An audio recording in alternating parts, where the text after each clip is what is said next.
할렐루야. 반갑습니다. 하나님의 놀라우신 사랑과 예배하신 은혜가 풍성하게 임하시기를 우리 주님의 이름으로 간절히 축복합니다. 하나님의 귀한 말씀 제목이 좋은 교회입니다. 제일 먼저 원하는 것은 정말 좋은 교회 꼭 될 수 있기를 간절히 소망합니다. 목사는 목사다워야 하고, 장로는 장로다워야 하고, 권사는 권사다워야 하고, 아버지는 아버지다워야 하고, 엄마는 엄마다워야 합니다. 다운 사람들로 넘쳐나면 그 공동체는 좋은 공동체예요. 목사가 목사다우면 교회는 좋은 교회가 될 수가 있습니다. 장로가 장로다우면 성도들에게 인정을 받을 수가 있지요. 권사가 권사다우면 기도의 소리가 끊어지지 않습니다. 아버지가 아버지다우면 그 가정에 평화가 깃들게 되지요. 엄마가 엄마다우면 가정에 사랑이 넘쳐나게 되어 있습니다. 그런데 대부분의 문제는 답지 못한 사람들이 있는 곳에서 일어나게 돼요. 아버지가 아버지답지 못하거나 엄마가 엄마답지 못하거나, 조금 죄송합니다만은 목사가 목사답지 못하면 교회에 문제가 발생할 수밖에 없습니다. 그래서 제가 여러분에게 부탁하고 싶은 것은 교회가 교회다워야 한다는 거예요. 교회가 교회답지 못하면 세상 사람들에게 지탄의 대상이 될 수밖에 없습니다. 예수님께서 분명히 말씀하시기를 너희는 세상의 빛과 소금이라 그렇게 말씀하셨어요. 무슨 말씀이냐 하면 교회는, 성도는 성도들끼리 잘 지내는 것도 중요하지만 세상의 빛과 소금이 되어야 된다는 거죠. 교회들에게 빛과 소금이 되는 것 정말 중요한 사명입니다. 그러나 진짜 하나님께서 원하시는 것은 세상의 빛과 소금이 되는 것입니다. 세상에 나아가서 성도들은 빛과 소금의 역할을 감당해야 합니다. 그런데 교회가 교회답지 못하면 세상의 빛과 소금의 역할을 감당할 수가 없습니다. 성경 말씀 그대로 아무 쓸모가 없어서 밖에 버리워서 던져지는 것밖에 되지 않습니다. 주님의 이름으로 간절히 소망합니다. 정말 함께하는 교회가, 교회다운 교회가 꼭 될 수 있기를 간절히 바랍니다. 교회다운 교회가 되려면 성경 말씀 안으로 들어가야지요. 사랑하는 성도 여러분, 하나님의 말씀이 우리를 지배하지 않으면 절대로 좋은 교회가 될 수가 없습니다. 설교 중에 최고의 설교가 무엇인가 하면 하나님의 말씀을 꾸미지 않고 포장하지 않고 원래 하나님의 말씀대로 선포하는 것이 제일 좋은 설교입니다. 이단들은 왜 이단이 되느냐 하면 하나님의 말씀을 자기 마음대로 각색하는 거예요. 포장하고 왜곡하고 꾸미는 것입니다. 하나님의 말씀이 하나님의 말씀으로 선포되어지는 교회, 그 교회가 진짜 살아있는 교회고 좋은 교회지요. 교회는 세 가지로 구분할 수가 있습니다. 첫 번째 교회가 디아스포라입니다. 내 안에 성령이 거하면 내가 곧 교회인 것입니다. 제일 중요한 교회예요. 여러분이 함께하는 교회가 아무리 좋은 교회를 할지라도 여러분 스스로가 좋은 교회가 되지 아니하면 여러분은 하나님 앞에 온전하게 설 수가 없습니다. 성령이 내 안에 거할 때에 내가 디아스포라가 되는 거예요. 하나님께서 나와 함께 하신다는 게 무엇인가 하면 내가 성령의 사람이 되는 것입니다. 따라서 제일 소중한 교회, 제일 작은 교회의 아름다움은 나를 통하여 완성되어지는 하나님의 교회라, 그렇게 말할 수가 있어요. 두 번째 교회가 이 디아스포라가 모여진 에클레시아 교회입니다. 함께하는 교회, 가야교회, 수영로교회, 부전교회, 이 교회가 지역교회인 에클레시아 교회지요. 이 에클레시아 교회는 디아스포라가 모여져서 완성이 되어집니다. 에클레시아 교회가 좋은 교회가 되려면 디아스포라가 좋은 교회가 되어야 돼요. 성도 여러분, 서울대학이 왜 서울대학이죠? 공부 잘하는 사람들이 모여 있으니까요. 공부 잘하는 사람들에 의해서 만들어진 학교니까 서울대학이 되는 거예요. 함께하는 교회가 좋은 교회가 되려면 디아스포라인 내 자신이 좋은 교회가 되어야 합니다. 대부분의 사람들은 자기는 좋은 교회가 되려고 하지 않으면서 자꾸만 자기가 다니는 교회만 좋은 교회가 되기를 바라는 거예요. 아닙니다. 자기 자신이 좋은 교회가 되어야 자기가 속해져 있는 공동체 교회가 좋은 교회가 될 수가 있습니다. 여러분 이렇게 생각해 보세요. 여러분이 공부를 너무너무 못해요. 그런데 여러분이 서울대학 어쩌다가 들어갔어요. 그러면 결국은 그곳에서 도태가 될 수밖에 없습니다. 공부를 잘하는 학생이 서울대학 가면 견딜 수가 있어요. 원래 실력이 있으니까. 자기 자신이 공부 잘하는 학생이니까. 내가 성령이 내주하는 하나님의 사람이 되어서 성령과 동행한다라면 내 자신이 좋은 교회죠. 이런 사람들이 많이 모여져 있는 교회는 정말 좋은 교회가 될 수밖에 없습니다. 아무리 좋은 교회를 할지라도 자기 자신이 온전한 모습으로 하나님 앞에 서지를 못하면 그 교회에 적응할 수가 없는 거예요. 자기 자신이 좋은 교회가 된 사람은 그곳에 함께 소속되어져서 아름다운 하나님의 나라를 만들어 가려고 예를 씁니다. 반대로 자기 자신이 좋은 교회가 되지 아니한 사람은요, 자꾸만 자기가 원하는 교회로 에클레시아를 만들려고 하는 거예요. 착각하지 마세요. 교회는 내가 원하는 교회가 아니라 하나님께서 원하시는 교회가 좋은 교회입니다. 그런데 자기 자신이 온전한 디아스포라가 되지 못하면, 자기 안에 성령이 내주하지 못하면 에클레시아 교회를 자기 마음에 드는 교회로 만들어 가려고 하는 거예요.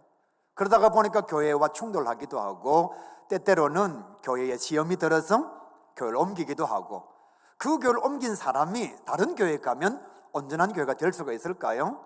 그렇지가 않습니다. 자기 자신이 공부를 잘할 때에 서울대학 가도 공부를 잘할 수가 있고요, 연세대학 가도 공부를 잘할 수가 있고요, 고려대학 가도 공부를 잘할 수가 있는 거예요.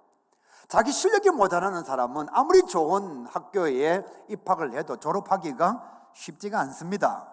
그래서 좋은 교회를 선택하기보다 더 중요한 게 뭐냐? 자기 자신이 좋은 교회가 되기 위하여 하나님 앞에 바로 서는 거예요. 이 에클레시아의 완성이 무엇인가 하면, 사랑하는 성도 여러분, 바실레아 투 데우 하나님의 나라입니다. 예수님께서 이렇게 말씀하셨어요. 회개하라, 천국이 가까웠느니라. 공생애를 시작하시면서 예수님께서 하신 말씀은 회개하라, 교회가 가까웠느니라 아니에요.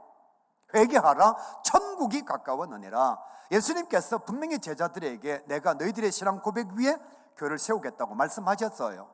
그 교회는 너희들의 교회가 아니라 내 교회라고 주님께서 말씀하셨습니다. 너희 신앙 고백 위에 내 교회를 세우겠다.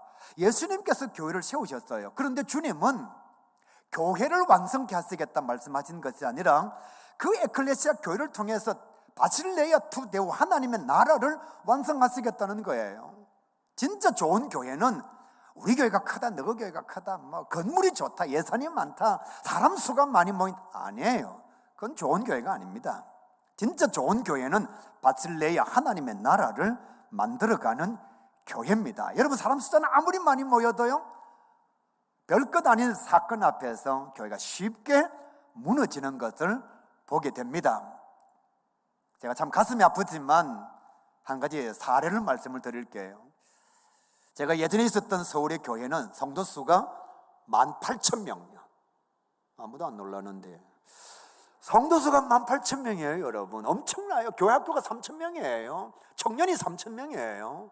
이런 교회가 15년 동안 싸우고 나니까 양교회 다 합쳐서 교회가 결국 분열이 되어졌는데 4,000명도 제대로 모이지를 않습니다. 교회 자산도 엄청나게 많아요. 그런데 여러분, 그 공동체가 하나님의 나라가 되지 못하니까 쉽게 교회가 무너지는 거예요. 숫자가 많다 중요하지 않습니다. 예수님께서 두세 사람이 내 이름으로 모이면 그것이 내 교회라고 주님께서 말씀하셨습니다. 그런데 우리가 끊임없이 뭘 생각하느냐? 숫자가 많이 모여야 되고, 건물이 좋아야 되고, 예산이 많아야 되고, 대단히 능력 있는 사람이 와야 되고, 천만의 말씀이요. 하나님께서 원하시는 진정한 교회, 예수님께서 세우시기를 원하셨던 궁극적 교회는 바실레아 하나님의 나라예요. 그래서 함께하는 교회가 기존 세상 사람들이 생각하고 있는 번영신학에 젖어 있는 교회가 아니라 정말 하나님께서 원하시는 신실한 교회, 좋은 교회, 아름다운 바실레아 하나님의 나라를 이루어가는 주의 자녀가 꼭 될 수 있기를 우리 주님의 이름으로 간절히 축복합니다. 그러면 어떤 교회가 좋은 교회냐? 어떤 교회가 하나님께서 원하시는 교회의 모습이냐? 첫 번째 1절에 이렇게 말씀합니다. 정죄하지 말고 싸우지 말라. 여러분, 교회 안에서 싸우지 마세요. 성도들끼리 서로 정죄하지 마세요. 우리는 의인이 아니고 다 죄인입니다. 하나님 앞에 의인은 없습니다. 우리 모두는 다 죄인입니다. 우리가 자랑할 게 없어요. 하나님의 사람 사도 바울도 내가 십자가와 복음 이외에는 자랑할 것이 없다 그랬어요. 그런데 우리가 성경 말씀을 너무나 잘 알잖아요. 사도 바울은 자랑할 게 너무나 많은 사람이에요. 로마 시민권을 가지고 있어요. 가말리엘 문화에서 법학을 공부한 사람입니다. 열심히 있어서는 1등 가는 사람이에요. 그리고 많은 사람들에게 엄청난 영향력을 행사한 사람이요. 바리새인 중에 바리새인, 가문을 얘기하거나 학부를 얘기하거나 지식을 얘기하거나 딸리는 것이 없는 사람이 사도 바울이에요. 그리고 여러분, 나중에 자기가 주님을 만나고 난 뒤에 얼마나 아름다운 신앙 고백을 가지고 있습니까? 나는 만삭되지 못한 자요, 죄인 중에 괴수요, 내가 원하는 선은 행하지 않고 원치 않는 악을 행하는 도다. 나는 곤고한 사람이라 누가 나를 이 사망의 구덩이에서 건져내랴 라고 얘기할 만큼 진짜 바른 믿음을 가진 사람이 사도 바울이에요. 그런데 그가 뭐라고 얘기하느냐? 내가 자랑할 건 아무것도 없다. 내가 자랑할 것은 십자가와 복음밖에 없다. 그런데 저와 여러분이 모 교회 안에서 자랑할 게 있습니까? 그런데 우리는 별것 아닌 감정 싸움 때문에, 자존심 싸움 때문에 교회 안에 정죄의 목소리가 높아가고요, 별것 아닌 것 때문에 얼마나 많이 싸우는지 몰라요. 오늘 성경 말씀에 보시게 되면 히브리파 유대인들과 헬라파 유대인들이 구제 때문에 싸웠다, 돈 때문에 싸웠다, 서로 편애하는 것 때문에 싸웠다, 그렇게 말하고 있습니다.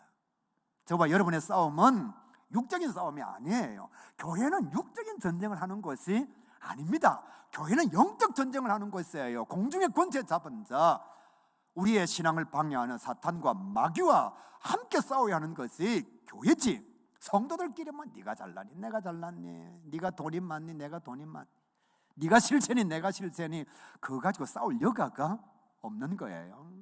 사랑하는 성도 여러분, 싸우는 공동체 치고 잘 되는 공동체가 없습니다. 아무리 주위를 둘러봐도 싸우는 공동체 치고 온전한 공동체가 될 수가 없어요. 저와 여러분은 사탄과 영적 전쟁을 감당해서 어떻게 해서든지 이 땅에 하나님의 나라를 만들어야 되는데, 쉽게 얘기하면 우리끼리 내전하고 있어요. 내전.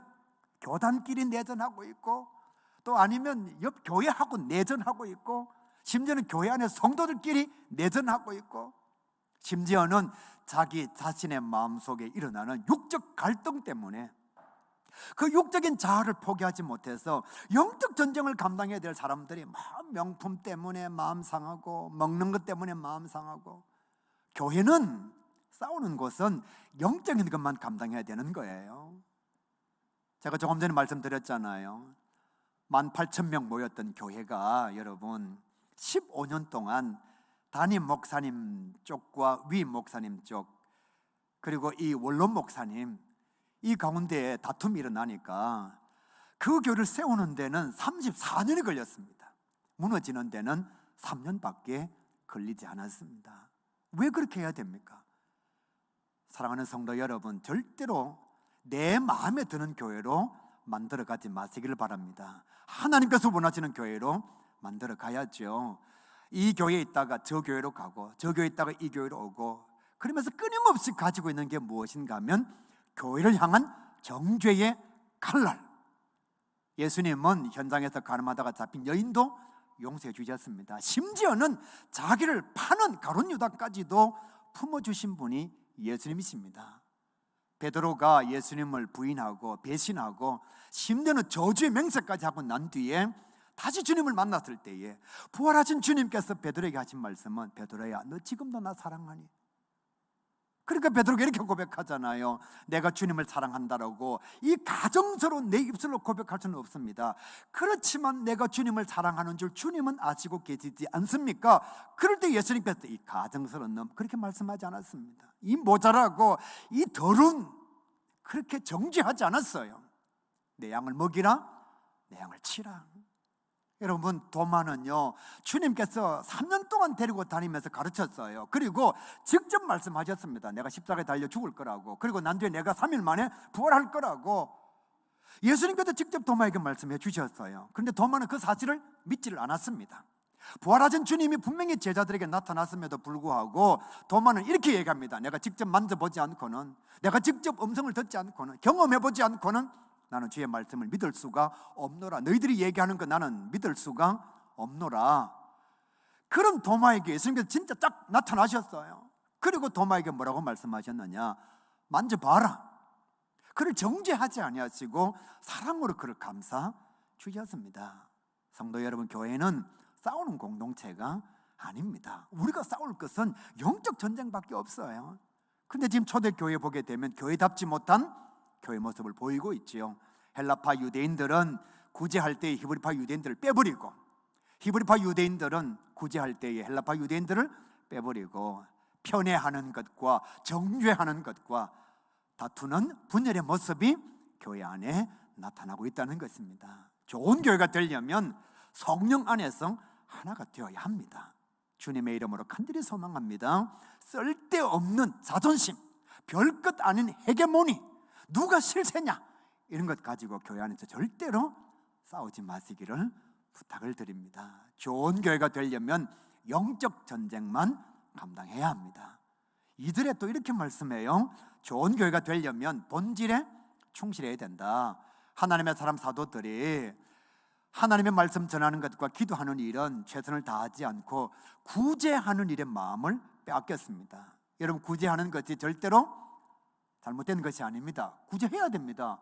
교회 구제가 필요해요. 그런데 사도들의 본질은 구제가 아닌 거예요. 목사님의 본질은 구제가 아니에요.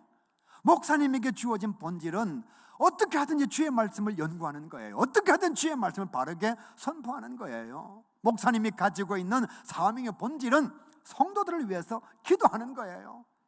장로님들의 사명의 본질이 뭐냐? 교회를 돌아보는 것, 교회를 바르게 세우는 것, 교회 살림을 책임지는 것, 이게 자기의 본질의 자리예요. 권사님들은 연약한 자들을 돌아보고요, 진짜 교회를 위해서 눈물로 기도하는 기도의 자리를 지키는 자가 권사님들이 되어야 합니다.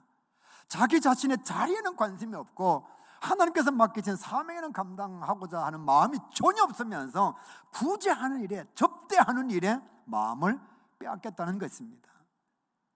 헌신 예배를 가보면 진짜 마음을 빼앗긴 하나님의 사람들이 참 많이 있어요. 장로는 항상 목사님 정죄하고 있어. 그게 설교가. 우리 목사님은 설교를 너무너무 못해. 기도를 제대로 안 해. 자기 사명의 자리에는 관심이 없고요, 남의 사명의 자리에 왜 그렇게 관심이 많은지 모르겠어요. 권사님들은 우리 교회 장로님 중에 장로님 같은 분이 있느냐고. 안수 집사님들은 권사님들이 기도는 안 하고 맨날 모여가지고 잔소리를 하고 있고 쓸데없는 소문이나 퍼뜨리고, 그러니까 서로가 정죄하는 모습 속에 빠져 있는 거예요. 자기 자신의 사명의 자리는 제대로 감당하지 않고요. 여러분, 남선교회가 뭐 하는 거죠? 선교하는 겁니다. 8월 15일 날 예산 모아놨다가 개 잡아먹는 게 남선교회가 아니고, 유일하게 1년에 한 번 행사하는 게 친교회 하는 것으로 끝나는 거지 남선교회가 아니라는 거예요. 남선교회는 선교하는 공동체예요. 이름이 남선교회잖아요. 여전도회는 뭐 하는 공동체죠? 본질이 전도예요. 전도예요. 그러면 여전도회죠. 여친교회가 아니고 그냥 개모임이 아니에요. 이름이 여전도회잖아요. 그러면 전도회는 뭐 해야 되죠? 전도하는 공동체예요. 절대로 우리 교회라고 제가 얘기는 안 하겠습니다. 여전도회 회의하는 데 가보니까요, 뭐 어디에 놀러 갈 거냐 그거 회의를 해요. 그래서 어떤 사람은 지리산 가자, 어떤 사람은 화왕산 가자. 그래가지고 회의를 하는데 한 30분 동안 나는 지리산 가봤다, 화왕산에 3번 갔다 왔다. 그러다가 한참 운운하다가 화왕산 가기로 했습니다. 저는 이제 화왕산 가는 줄 알았어요. 그런데 회비 5,000원 할래, 7,000원 할래 이거 갖고 또 30분 동안 또 막 얘기를 합니다. 5,000원 너무 작고 7,000원 해야 된다. 그래가지고 결국은 7,000원 하기로 했습니다. 저는 진짜로 이제 친교를 가는 줄 알았어요. 갈 때 도시락 사갈래, 가서 밥 사 먹을래, 또 이거 가지고 또 30분 동안 막 얘기를 해요. 그래서 결국은 도시락 사가기로 했습니다. 비빔밥 해가 갈래, 주먹밥 해가 갈래, 또 이거 갖고 또 30분 동안 막 회의를 해요. 그러니까 이제 견디다가 못해서 몇 사람이 집에 가버렸습니다. 그리고 난 뒤에 교회 차로 갈래, 차 빌려서 갈래, 또 이거 갖고 또 막 또 다투어요. 본질은 무엇인가 하면 친교회인데 친교회는 뒤로 가고 없고 회의한다고 2시간 반 시간을 보내고 있는 거예요. 진짜 저는 2시간 반 끝나고 난 뒤에 이제 친교회 가겠구나 그렇게 생각했어요. 그런데 회장이 또 이렇게 얘기합니다. 연락 서기가 할래, 총무가 할래, 그거 갖고 또 30분 네가 해라 내가 해라 이러다가 제가 또 다 보냈어요. 그러고 난 뒤에 진짜 이제 출발할 것만 남았는데 마지막으로 7시에 갈래? 7시 반에 갈래? 그래가지고 3시간 동안 친교해 가지고 회의하다 끝났습니다. 그리고 난 뒤에 이제 진짜 드디어 가는 날 아침에 제가 한번 나와봤어요. 도대체 몇 사람이나 친교에 가는가 싶어서 회원 15명 중에 친교에 가는 사람은 6명밖에 안 나왔습니다. 이거 하나 친교에 가려고 본질을 완전히 잊어버리고 회의한다고 시간 다 보낸 거예요. 생각해 보세요, 여러분. 목적이 친교회잖아요. 뭐 항산 가든 질산 가든 그건 이분들한테 다 맡기고 본질에 충실하면 되는 거예요. 친교하면 되는 거잖아요. 뭐 함께하는 교회 와서 하든지 아니면 가야교회에서 하든지 또 아니면 해운대 가서 하든지 본질을 상실한 공동체가 의외로 많다는 거예요. 그래서 주님의 이름으로 함께하는 교회 성도들에게 간곡히 부탁을 드립니다. 여러분의 본질이 무엇인지를 한번 생각해 보시길 바랍니다. 진짜 교회가 뭘 감당하는 공동체인지 한번 생각을 해보시길 바랍니다. 교회는 딱 본질이 하나예요. 하나님께 영광을 돌리는 것입니다. 그건 나머지는 다 비본질이에요. 다 그냥 껍데기예요. 그런데 우리는 비본질에는 너무너무 많은 관심을 가지고 있고 진짜 관심을 쏟아야 할 본질에는 별로 관심을 두지 않는 그런 성도의 모습을 참 많이 보게 됩니다. 두 번째로 교회답지 못한 교회는 본질을 잃어버린 교회예요. 그럼 교회다운 교회는요, 본질에 충실한 교회죠. 세 번째로 3절은 이렇게 말씀합니다. 교회는 일꾼을 잘 세워야 한다, 그렇게 말씀하고 있습니다. 제가 진짜 여러분에게 부탁하고 싶습니다. 목사님을 세울 때에 장로님과 권사님과 안수 집사님을 피택할 때에 진짜 기도 많이 하시기 바랍니다. 한국 교회의 대부분의 문제는 성도들의 문제가 아닙니다. 지도자의 문제예요. 목사님과 중직자들의 문제가 교회를 힘들게 하는 것입니다. 그러니까 교회의 직분자들을 얼마나 잘 세워야 되는지 오늘 성경 말씀에 보면 이렇게 말해요. 성령이 충만한 사람, 지혜가 충만한 사람, 믿음이 충만한 사람, 말씀이 충만한 사람, 그리고 외인들에게 칭찬받는 사람. 그런데 한국 교회의 지도자들을 세울 때 보게 되면 목사님을 청빙할 때에 어느 대학을 나왔느냐, 학위가 뭐냐, 아버지가 목사님이면 장로님이냐, 유학을 갔다 왔느냐 안 갔다 왔느냐, 여기에 집중하고 있는 거예요. 그 목사님이 얼마나 하나님의 말씀을 많이 알고 얼마나 기도를 많이 하고 성도들을 얼마나 뜨겁게 사랑하는지 그 마음속에 하나님 경외와 거룩과 경건의 마음이 있는지 없는지 이건 관심 없어요. 대학을 어디 나왔느냐, 학위가 뭐냐, 박사 학위가 있느냐 없느냐, 아니면 아버지가 목사님이냐 장로님이냐, 그 친구가 누구냐, 이런 스펙에 한국교회 지도자들의 관심이 너무 많다는 거예요. 그래서 목사님을 청빙할 때에도 그 교회 가끔씩 신문에 나오는 청빙 요건을 보게 되면 진짜 머리가 띵합니다. 예수님도 오시면 함께하는 교회 담임 목사 못하겠어요. 그 스펙 맞추려면, 그 조건에 충족이 되려면. 그러니까 목사님들이 공부할 때에 진짜 성경 말씀을 깊이 연구해야 되고 진짜 하나님 앞에 기도하기를 쉬지 말아야 되는데 항상 뭘 하고 있느냐, 학위 준비하고 있는 거예요. 스펙 준비하고 있는 거예요. 유학 갔다 오기 위해서 시간을 다 허비하고 있는 거예요. 그러다가 이제 40이 넘거나 50이 되어서 담임 목회를 하려고 하니까 하나님의 말씀이 자기 속에 없는 거예요. 기도의 자리가 자기에게 없는 거예요. 지식은 많이 가지고 있는데 성도에 대한 뜨거운 사랑은 그 속에 없는 거예요. 그러니까 한국 교회가 진짜 어떻게 보면 예수님께서 가슴 아파할 그런 교회 모습을 닮아가고 있다는 거죠. 외람되지만 교회 중직자 선거할 때에 우리가 남이가 이런 얘기 많이 하잖아요.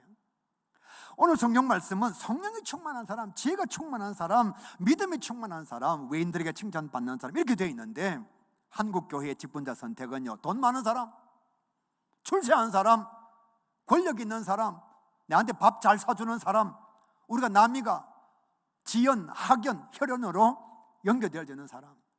그러다가 보니까 항정지 선거할 때에 진짜 기도하는 사람이 하나님 앞에 피택이 되는 것이야. 사람들의 모습 가운데 인정받으려고 이해를 많이 썼던, 조금 나쁘게 얘기하면 연극을 정말 잘하는 사람들, 이런 사람들이 교회 일꾼이 되는 거죠.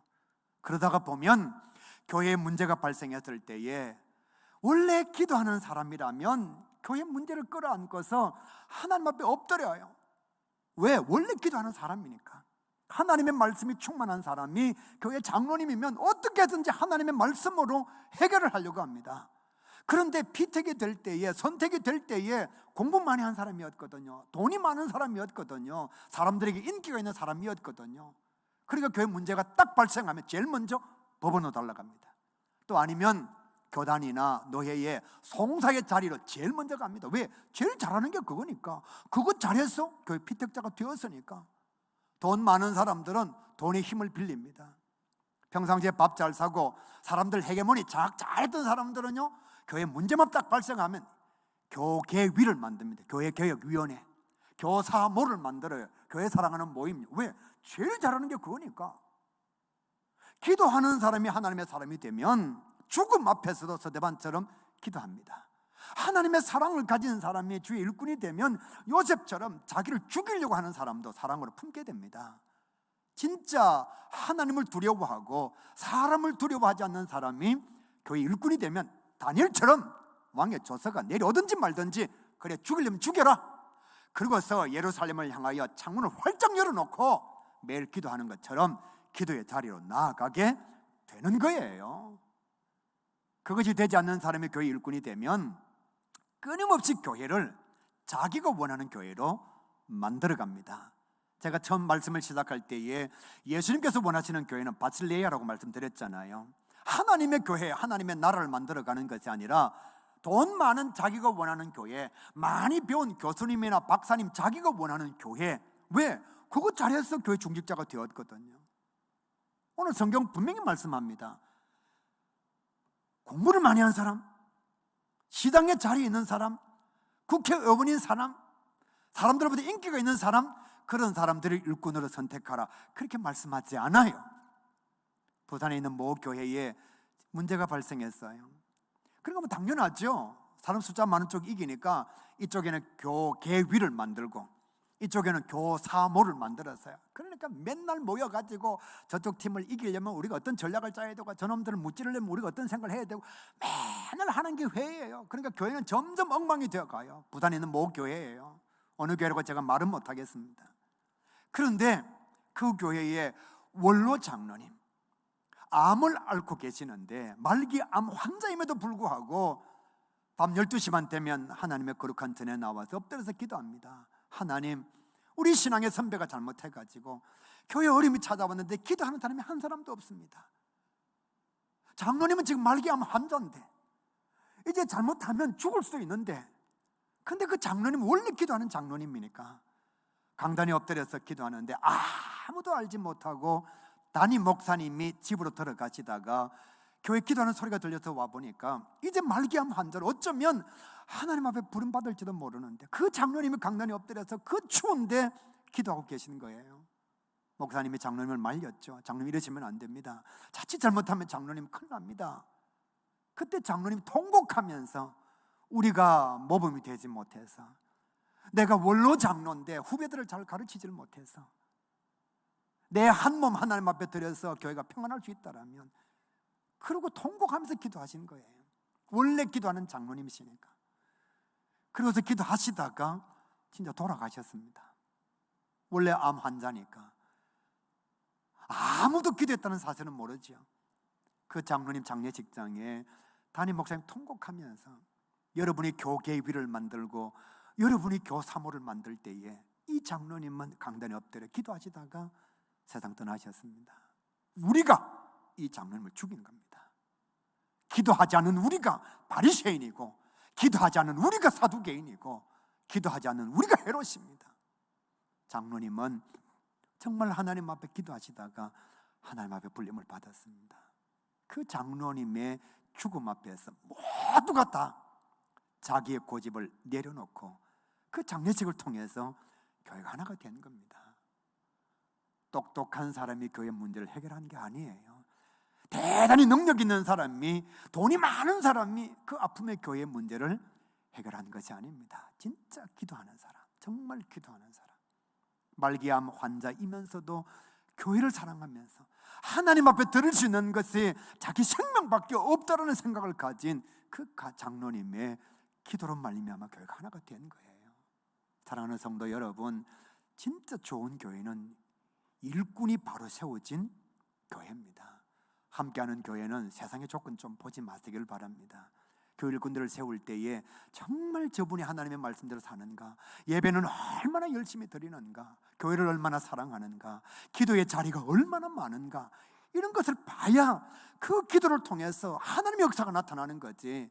성도들이 돈 많은 사람은 손을 쳐다보고 능력 있는 사람, 실력 있는 사람 입술을 쳐다보니까 하나님은 보이지를 않는 거예요. 그래서 사도들이 이렇게 말합니다. 돈 많은 사람 말고, 많이 배운 사람 말고, 권력 있는 사람 말고, 성령이 충만한 사람, 지혜가 충만한 사람, 믿음이 충만한 사람, 외인들에게 칭찬받는 사람들을 하나님의 일꾼으로 선택해라. 이게 진짜 교회다. 네 번째 4절에 이렇게 말씀합니다. 진짜 좋은 교회는 사명에 전념해야 한다, 그렇게 말씀하고 있어요. 늦었지만 사도들이 깨달았습니다. 우리가 사명을 포기하고 구제의 힘을 쓰다가 보니까 교회가 분열이 되고 성도들끼리 다투고 엉망이 되었구나. 그제서 깨달은 겁니다. 우리가 기도와 말씀으로 돌아가자. 그래서 이렇게 고백합니다. 이제는 우리가 기도하는 것과 말씀 전하는 것에 전념하겠다.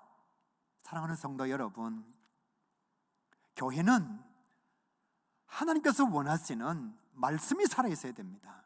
교회는 기도가 살아있어야 돼요. 우리 황 목사님 어떻게 생각하실지는 모르지만 진짜 목사님은요, 오늘 설교가 마지막 설교인 것처럼, 왜? 하나님께서 목사님에게 맡기신 것은 설교니까요. 목사님한테 돈 벌라고 강단에 세운 것 아니거든요. 목사님한테 세상대로 출세하라고 강단에 세운 것 아니거든요. 그러니까 목사님은 진짜 자기 사명의 자리, 설교 최선을 다해야 되고, 성도들의 그 아픈 영혼, 그 가슴 아픈 사연들을 끌어안고 하나님 앞에 기도에 전념하는 자가 목회자라는 말이에요. 장로님은 노회에 나가서 내가 한 자리 해야지, 감투서 해야지, 이게 사명이 아니거든요. 진짜 장로님이 해야 할 게 뭔가 하면 성도들을 하나님의 사람으로 바로 세워가는 것, 믿음의 연약성을 채워주고 부족함을 일깨워주고. 권사님들은 네가 봉사를 많이 하니 내가 봉사를 많이 하니 그게 중요한 것이 아니라 성도들의 아픈 사연과 교회의 기도 제목을 새벽마다 가슴에 끌어안고 하나님 앞에 엎드리는 낙타의 무릎을 가진 사람이 권사님들이란 말이에요. 안수 집사님들은 틈만 나면 장로님 욕하고 틈만 나면 험담하고 내가 당회원이면 내가 장로님, 이렇게 말하는 사람이 안수 집사가 아니고요. 안수 집사로서 자기 자신의 사명에 최선을 다해서 교회 학교를 잘 세우고 청년들을 뜨겁게 사랑해주고 다음 세대들을 하나님 앞에 바르게 세워가는 사람이 안수 집사님이죠. 늦은 때가 가장 빠른 때입니다. 지금 사도들이 우리가 구제에 빠지다가 보니까 사명을 잃어버렸구나. 그래서 이제는 우리가 사명으로 돌아가서 기도하는 것과 말씀 전하는 것에 이 전념이 무엇인가 하면, 우리 세고 얘기하면 내가 뼈를 묻겠다, 내가 살을 드리겠다, 그런 뜻이에요. 이제는 진짜 말씀 안으로 들어가야지. 그러니까 여러분 7절 말씀에 한번 보세요. 하나님의 말씀이 교회 안에 점점 왕성해 갔다. 1절은요, 구제 때문에 싸웠다. 사도들이 사명을 등한시할 때에는 구제 때문에 싸워요. 접대하는 일 때문에 마음을 빼앗겼습니다. 그런데 4절 말씀에 이제 우리가 기도하는 것과 말씀 전하는 것에 전념하겠다. 그러니까 7절을 딱 보시면 하나님의 말씀이 점점 왕성해져 가고 허다한 무리들, 제사장들까지도 이 성경 말씀에 복종했다. 제사장들은요, 종교적 기득권자들입니다. 더 나쁘게 얘기하면 예수님 죽이는데 앞장섰던 1등 공신들입니다. 이런 사람들이 예수님 막 죽이라고 얘기했다가 사도들이 말씀과 기도에 전념하게 되니까 제사장들이 하나님의 말씀에 복종했다. 예수님을 대적했던 자들, 예수님을 모른다라고 말했던 사람들이 오히려 하나님의 말씀 앞에 엎드리게 되었다. 언제? 사도들이 기도와 말씀에 전념하게 될 때에. 구역장 권찰, 여기는 어떤 조직인지는 모르지만 셀 리더, 하나님의 말씀에 천착해야 됩니다. 기도하는 일에 전념해야 돼요. 여러분, 사람의 마음을 사람이 못 바꿔요. 제가 목사지만 제 아들의 마음을 제가 바꿀 수가 없어요. 예수님께서 여러분 선택한 제자들의 모습을 한번 보십시오. 그들이 얼마나 많은 훈련을 받았습니까? 그럼에도 불구하고 성령께서 그들을 지배하지 아니할 때에는 예수님을 부인하고, 어떤 사람은 호디부를 벗어놓고 나체로 도망가고, 어떤 제자는 3일도 기다리지 못해서 엠마오 도상으로 고향을 향해서 내려가고 있고, 어떤 제자는 나는 주님을 직접 보지 않고는 내가 믿지 못하겠다 그랬다가 성령께서 그들을 지배하실 때에는 죽여라. 네가 먼저 죽을래? 내가 먼저 죽을래? 죽여라. 나는 내가 보고 들은 바를 말하지 아니할 수 없노라. 내가 사람을 기쁘게 하랴 하나님을 기쁘시게 하랴. 나는 사람 기쁘게 하기 위해서 하나님을 포기할 수 없노라. 똑같은 사람인데 성령의 지배를 받기 전에는 자기가 살아 있었습니다. 그러나 성령의 지배를 받을 때에는 하나밖에 없는 목숨을 내어놓는 죽음의 현장 앞에서도 천사의 얼굴을 가졌습니다. 여러분, 오늘 집에 가셔서 사도행전 7장 말씀을 한번 진짜 가만히 읽어보시길 바랍니다. 스데반이 돌에 맞아 죽기 직전에 선포한 설교입니다.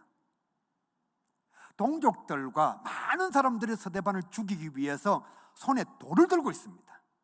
저는 지금 솔직하게 영상으로 하는 설교가 사람들이 있을 때 설교보다 편하지가 않아요.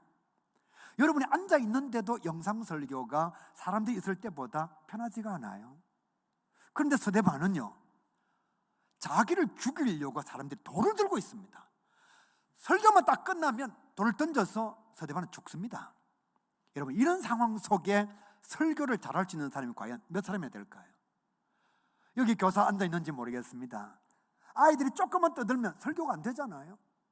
셀 리더도 여기 아마 앉아 있을 거예요. 셀 리더가 하나님의 말씀을 선포할 때에 구성원 중에 한두 명만 휴대폰을 사용하거나 딴 데 시선을 빼앗기고 있으면 솔직하게 우리는 집중이 안 됩니다. 그런데 스데반은 자기를 죽이려고 하는 사람들이 돌을 들고 있는데도 7장 말씀 한번 보시길 바랍니다. 구약 성경을 쫙 깨고 있습니다. 예수님께서 하신 말씀을 얼마나 일목요연하게 정리를 잘해서 설교하는지 진짜 설교가 대단해요.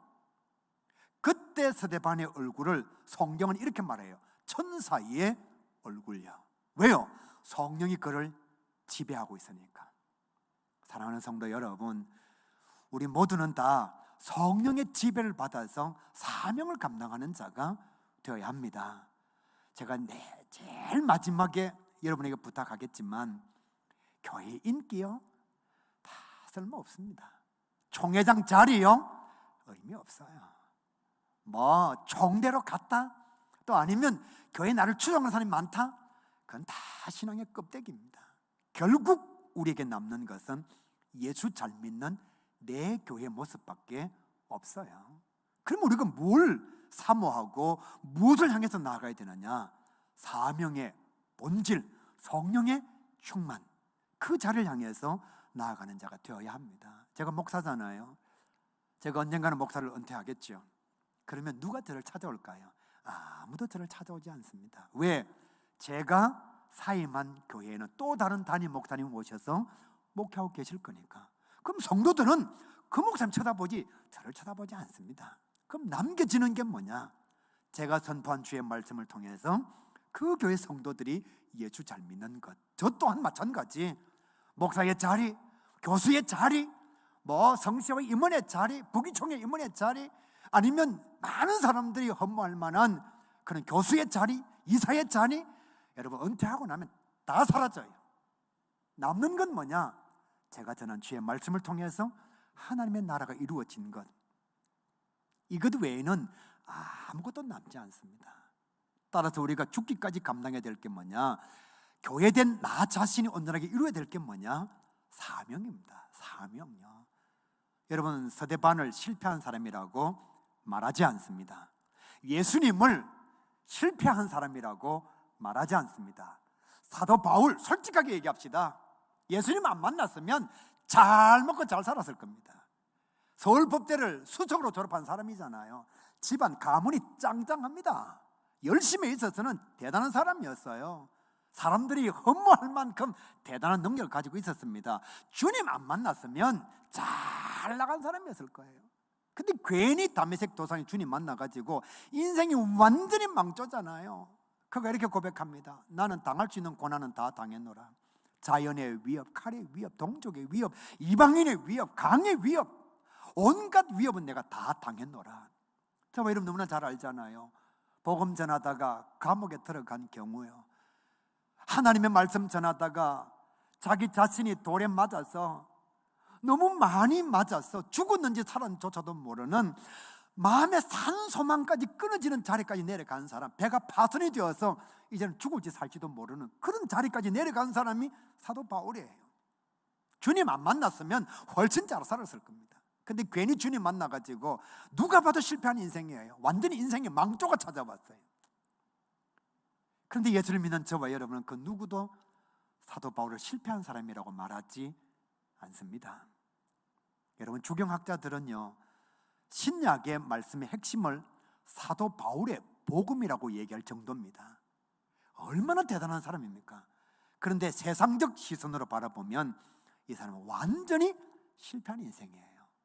그러나 성령을 받은 교회의 모습을 이루어가고 있는 사명을 가진 저와 여러분이 볼 때에는 담기에 충족한 사람, 흠모할 만큼 대단한 하나님의 사람의 모습을 가진 자가 사도 바울이죠. 좋은 교회는 사명을 이루어가는 교회입니다. 숫자가 많다? 18,000명도 쉽게 무너져요. 미국에 있는 큰 교회, 여기 들어오기 전에 목사님하고 잠깐 얘기를 나누었었는데, 미국에 있는 큰 교회, 정말 소문난 교회들이 왜 무너지죠?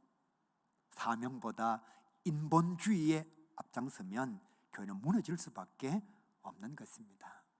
이제 5절 보죠. 5절은 이렇게 말씀합니다. 좋은 교회는 말씀을 실천하는 교회다, 그렇게 말씀하고 있습니다. 성도들을 만나면 다 그래요. 말씀이 좋은 교회, 말씀이 좋은 교회. 우리 목사님은 말씀이 좋은 목사님. 백날 좋으면 뭐합니까? 말씀대로 안 사는데. 살 빼야지, 살 빼야지, 살 빼야지. 다이어트 해야지, 다이어트 해야지. 다이어트는 이 약이 좋고 저 약이 좋고, 24시간 중에 한 끼만 먹어야 되고, 어쩌고 저쩌고, 백날 얘기해도 실천을 안 하면요, 절대로 살 안 빠집니다. 오늘부터 운동해야지. 야, 진짜 운동해야지. 결단, 결심. 그래, 내가 오늘부터 운동해야지. 실천 안 하면요, 살 안 빠집니다. 요한계시록에 이렇게 말씀하잖아요. 성경을 많이 읽는 자 복이 있다, 많이 듣는 자 복이 있다. 근데 진짜 복 있는 사람은 말씀대로 사는 사람입니다. 설교가 좋다는 것은 감동적이었다, 이게 아닙니다. 나갈 때 목사님 손잡고 은혜 받았습니다, 이게 아니에요. 진짜 하나님의 말씀이 좋은 것은 삶의 현장에서 들은 그 말씀이 실천이 되어질 때에, 이게 진짜 좋은 말씀이에요. 예수님의 제자들이 말씀을 몰랐을까요? 어떤 사람이 전한 설교가 아닙니다. 예수님께서 직접 말씀하셨어요. 직접 복음을 전하셨습니다. 그런데 그 제자들은 복음대로 안 살았어요. 오늘 성경 말씀 보시게 되면 사도들이 이렇게 얘기합니다. 일꾼 뽑을 때에 성령 충만한 사람, 지혜가 충만한 사람, 은혜가 충만한 사람, 말씀이 충만한 사람, 외인들에게 인정받는 사람, 이런 사람을 선택해 주십시오. 지연, 학연, 혈연, 이런 거 자꾸 생각하면 안 됩니다. 사도들이 이렇게 선포했어요. 놀라운 것은 초대교회 성도들이 진짜 하나님의 말씀대로 성령이 충만한 사람 스데반, 하나님의 말씀에 능통한 사람 빌립, 여러분 죽음의 현장에서 천사의 얼굴을 가진 사람요, 성령 충만한 사람이죠.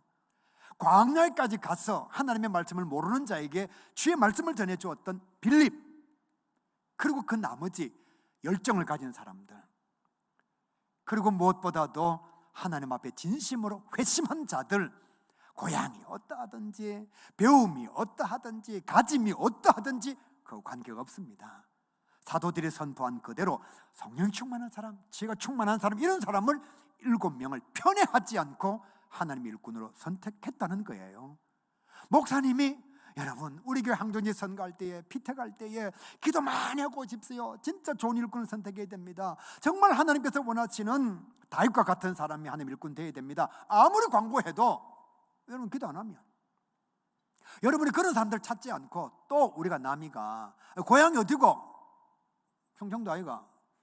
고향 어딘데? 경기도 아이가? 야, 모른 척하면 안 된다. 이러면 좋은 교회는 절대로 완성될 수가 없다는 거예요. 모두가 다 하나님의 말씀을 좋은 교회만 찾아다니지 말고 하나님의 말씀이 선포되어질 때에 그래 맞아 내가 이 말씀대로 살아야지 결단하고 그 말씀을 100가지 중에 99가지는 지키지 못해도 한 가지라도 지키기 위하여 예를 서는 그런 하나님의 사람이 진짜 온전한 교회를 이루어갈 수가 있는 거죠. 저와 여러분은 연약한 존재입니다. 여러분 신문지상이나 미디어나 뉴스에 보면 목사님들이 실족한 경우가 많잖아요. 여러분 뉴스 많이 보시니까 장로님들 실족한 경우가 참 많습니다. 어쩌면 정말 가슴 아픈 얘기도 있어요. 그런데 여러분 사람은 다 연약한 존재입니다. 그럼 하나님께서 우리가 연약한 걸 모르실까요? 아십니다. 하나님은 우리의 무엇을 보시느냐?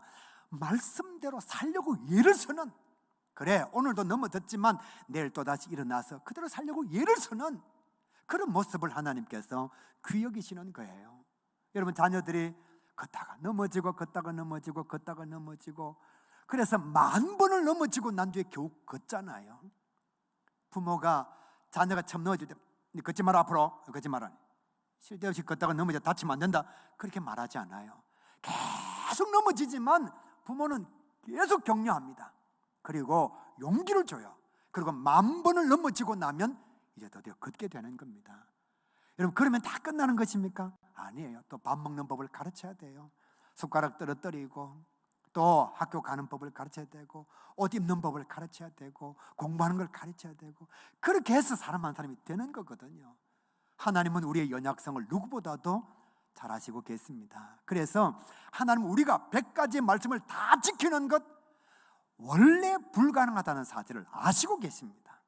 그럼 하나님은 뭘 보시느냐? 말씀대로 살려고 예를 쓰는 것.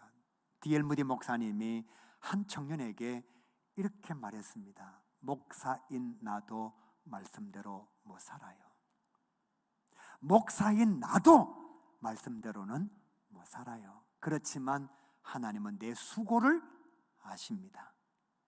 사랑하는 성도 여러분, 하나님의 말씀을 말씀되게 하는 것은 믿는 내가 말씀대로 사는 것입니다. 초대교회 성도들은 사도들이 설교할 때에 하나님께서 우리에게 말씀하셨습니다. 성령이 충만한 사람, 지혜가 충만한 사람, 은혜가 충만한 사람, 말씀이 충만한 사람, 외인들에게 인정받는 사람을 하나님이 일꾼으로 선택하라고 말씀하셨습니다. 여러분 기도하시면서 그런 사람을 선택합시다. 그럴 때 초대교회 성도들은요 진짜 다 그렇게 했다는 거예요. 말씀에 순종하는 교회가 좋은 교회입니다.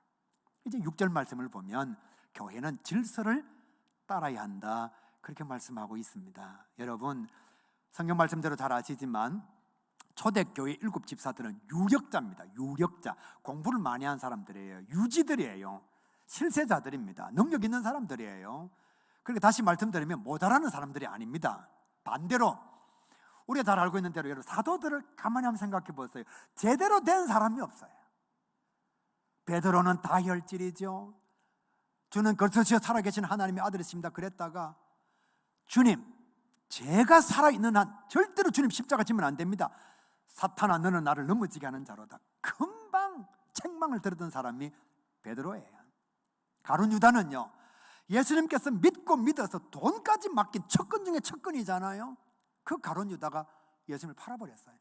여러분 돈은 아무에게나 맡기지 않습니다. 교회도 재정부장은요 신임을 받는 사람이에요. 하다못해 계모임에서도 총무 돈 맡은 사람은요 신임이 가는 사람입니다. 그런데 가룟 유다가 제자들과 함께 예수님과 함께 사명을 감당할 때에 돈 맡은 자였거든요. 그만큼 척근 중에 척근이었습니다. 그런 그가 예수님을 배신했어요. 예수님의 제자 중에는 참 미안합니다만은 동족의 피를 빨아먹은 세리가 있습니다. 그 당시에 세리는요 능지처참 당해야 될 사람들이거든요.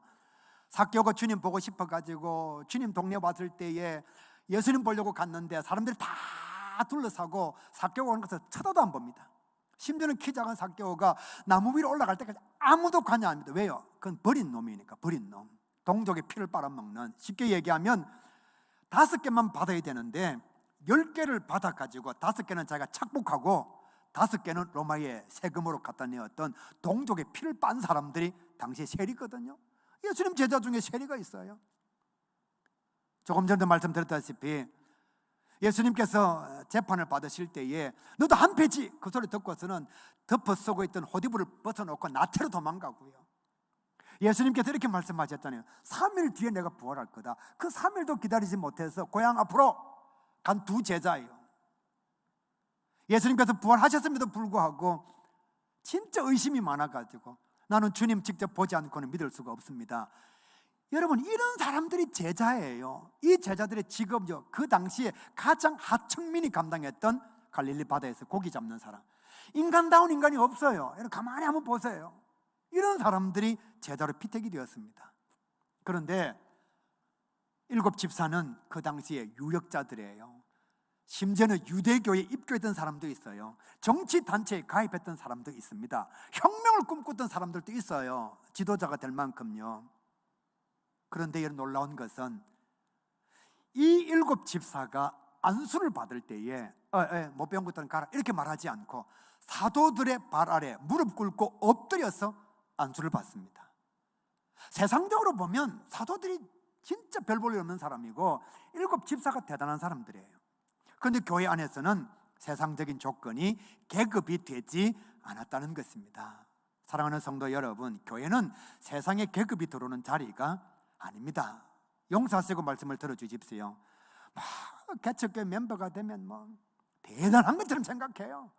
그래가지고 교회에서 조금만 자기 마음에 안 드는 일을 하면 개척교회를 갖다가 말이 업신여기고 멤버들을 우습게 생각하고, 또 어떤 사람들은 돈 좀 있으면 나를 뭘로 보기는 죄인으로 보지.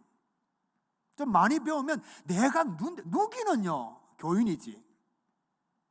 그런데 교회 안에서 세상에 그 계급이 똑같이 들어와가지고 회사에서 사장이면 교회에서도 사장 되려고 해요. 오늘 말씀을 보십시오. 사도들은 정말 무지한 사람들입니다. 자기 감정도 제대로 컨트롤 안 되는 사람들이에요. 반면에 7 집사들은 유력자고 지도자들이고 리더들이에요. 그럼에도 불구하고 안수 받을 때에는 사도들에 의해서 안수를 받아 하나님의 사람으로 세움 받았다는 거예요. 우리는 세상에서 좀 많이 가지면 교회 안에서 자꾸 대우받으려고 합니다. 세상에 좀 많이 배운 사람이면 교회 안에서 자꾸만 그게 제색거리가 되어가지고 드러내려고 해요. 그래서 누군가가 인정 안 해주면 이 교회는 사람 소중한 줄로 몰라. 사람 위에 사람 없고 사람 아래 사람 없습니다. 예수님은 가늠한 여인도 사랑의 대상자로, 우편 강도도 구원받아야 할 대상자로, 빌립도, 그리고 하나님의 사람 예수님의 제자들도 다 하나님의 자녀로 똑같이 보셨습니다. 지도자라고 해서 대단한 모습으로 본 것도 아니고요, 일반 사람이라고 해서 업신여긴 것도 아닙니다. 제가 41에 가요교를 오니까 저보다 연세도 훨씬 많으신 분들이 원로 장로님, 시무 장로님 다 이러셨어요. 하루는 이제 밥을 먹으러 갔는데 당일 끝나고 난 뒤에 저보다 연세가 훨씬 많으신 원로 장로님이 그 뜨거운 삼계탕, 곰탕 이런 걸 저한테 밀어주면서 목사님 먼저 잡수세요. 제가 그랬죠. 장로님, 먹을 때에는 당회장이 먼저 먹는 게 아니고 동양의 예의범들을 따라서 장류 유서입니다. 장로님 먼저 잡수세요. 장로님 아들이 저보다 나이가 더 많은데 제가 어떻게 먼저 먹겠습니까? 그러니까 장로님이 또 이렇게 툭 그릇을 미면서, 목사님 우리 그래 안 배웠습니다. 좋은 건 목사님 먼저입니다.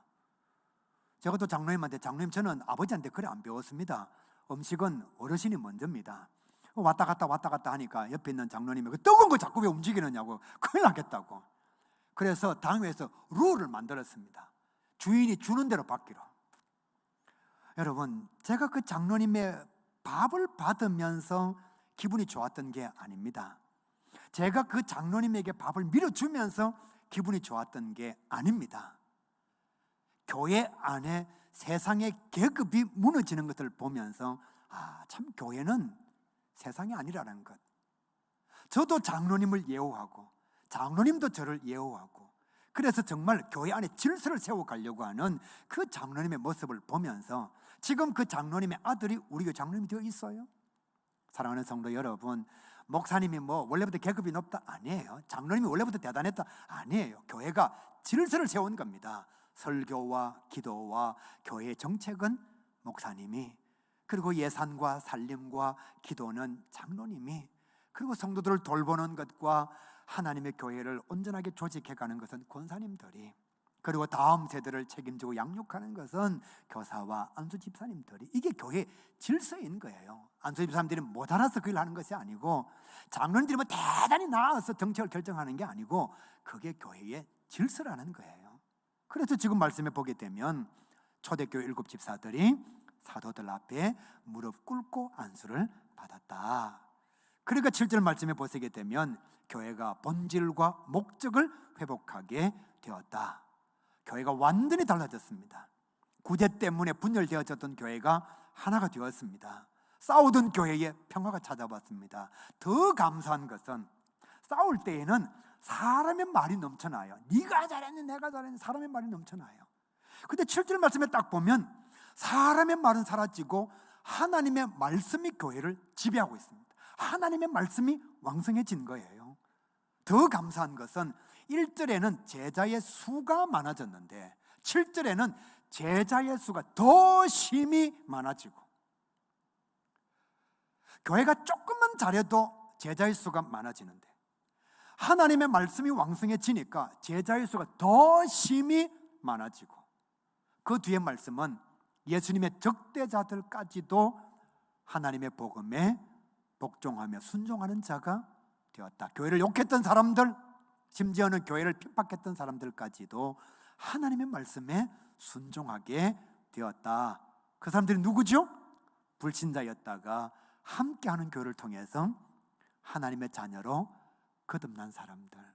그 사람들이 이 함께하는 교회의 교회다운 모습을 보면서 여기 들어와가지고, 전에는 안티였었는데, 전에는 예수님의 핍박자였었는데, 전에는 집 안에서 예수 믿는 사람들 괴롭히는 박해자였었는데, 함께하는 교회 와서 하나님의 말씀이 왕성한 것을 보고 교회가 교회다운 모습으로 세워져 가는 것을 보면서 이렇게 된 거예요. 우리도 주의 말씀에 순종하자.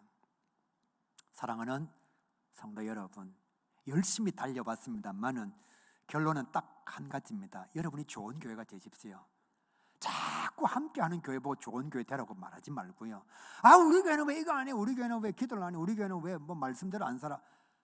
교회를 향해서, 에클레시아 교회를 향해서 정죄하지 말고 디아스포라인 자기가 좋은 교회가 되면 이 에클레시아에 나오는 또 다른 디아스포라가 좋은 교회가 될 수가 있다는 거예요. 이런 에클레시아의 완성이 바실레아 투데우 하나님의 나라가 되는 것입니다. 저는 함께하는 교회가 부산에 젊은 세대가 많은 교회, 또 아니면 점점 부흥하고 성장하는 교회, 이런 소문이 나는 것보다는 진짜 예수 잘 믿는 사람이 많은 교회, 정말 예수님을 향하여 사명 감당하기를 기뻐하는 사람들이 많은 교회, 진짜 교회다운 교회 만들어가기 위해서 모두가 다 킹덤 오브 갓, 하나님의 나라, 바실레아를 꿈꾸는 사람들로 채워져 있는 교회라는 소문이 부산 지역에 들리기를 바랍니다.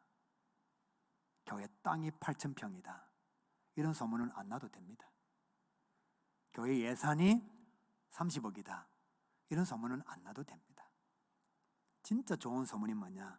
야, 그 교회 가면 진짜 예수 잘 믿는 사람들이 많아, 예수 잘 믿으려고 몸부림치는 사람들이 넘쳐난 교회가 함께하는 교회야, 이런 소문이 나서 교회다운 교회, 오늘 주시는 말씀처럼 좋은 교회, 아름다운 교회 만들어 갈 수 있기를 우리 주님의 이름으로 간절히 축복합니다.